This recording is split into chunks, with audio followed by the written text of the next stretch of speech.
मलिन। राउर भांग पिसते पिसते हमारा हालत खराब हो जाता। और भंगिया पिसत में बहिया दुखाला, है मुखवा हो वही मलिन। पिया हो मुखवा हो वही मलिन, मुख मलिन हो जाता, सब ब्यूटी समाप्त हो जाता। जतना मुखावा हो वही मलिन। अब भंगिया पी के मातल रही छो, भंगिया पी के मातल रही छो। अब भोला रातो दिन पिया देने एगो कीन। कौन सी हो? पिया देने एगो कीन। और भांग पीसई के मसी पिया देने एगो कीन। भांग पीसई के मसी पिया देने एगो कीन।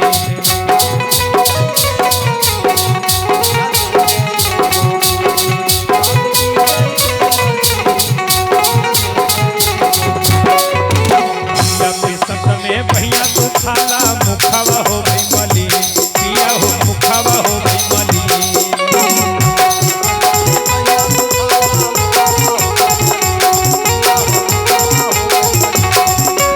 पिया पिसत में भैया तो खाला मुखावा हो भाई मलिन। पिया हो मुखावा हो भाई मलिन।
भांग पीसे के मसी मैया पार्वती कहती भोलेनाथ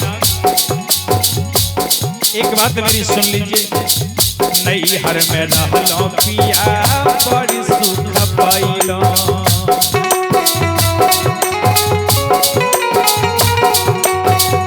नई हर में रहलो पिया बड़ी सुख पाइलो।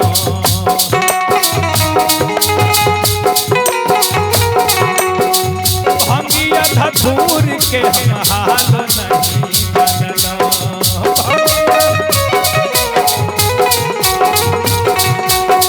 भंगिया धतूर के हम हाल नहीं जानलो।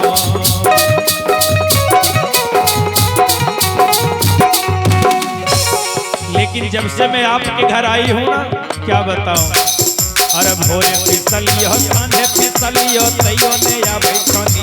पिया हो तैयो ने आवे छोनी।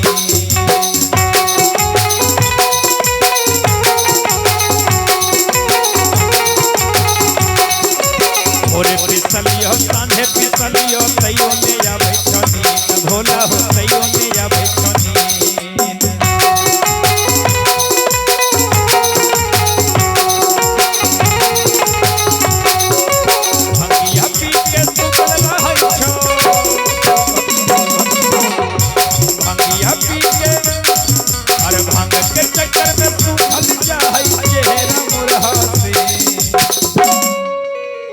मैया पार्वती कहती हैं अरे भांग नई हर में रहलो पिया बड़ी सुख पैलो।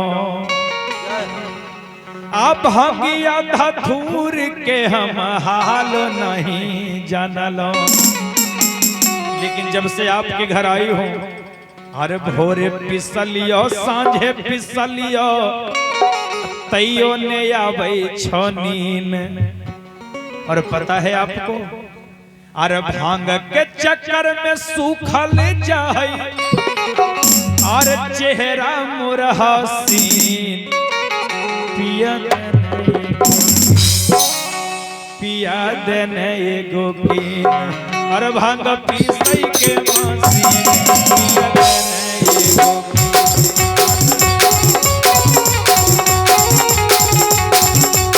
भांग पीसई के मसीन पिया देने एगो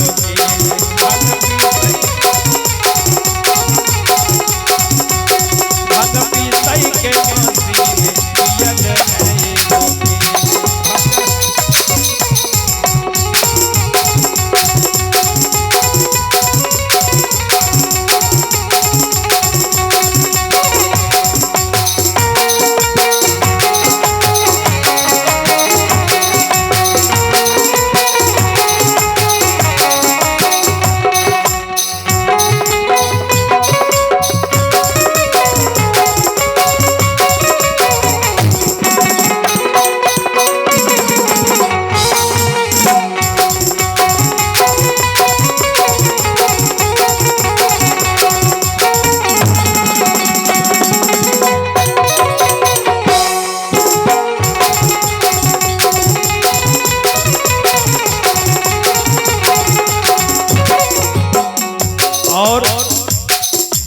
की अंतिम कड़ी है। मैया पार्वती कहती है कि हे भोलेनाथ, ऐसन के जुग अइलै फैशन में आवो।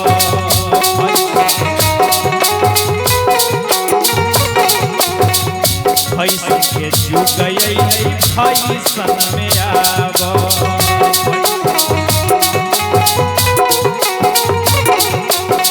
टूटली मड़ैया छोड़ी महल बनावो।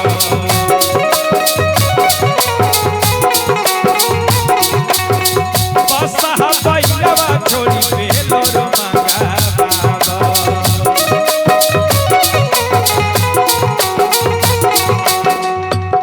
मैया पार्वती कहती भोलेनाथ, सब कुछ बदल चुका है, जमाना बदल गया, जुग बदल गया। सन के जुग अइलै फैशन में आवो। आ टूटली मड़ैया छोड़ी शीशा महल बनावो। आ बसहा बैलवा छोड़ी बेलोर मंगावो। हे भोलेनाथ, अरे बालक बेदर्दी तोरे भागतावा भोरे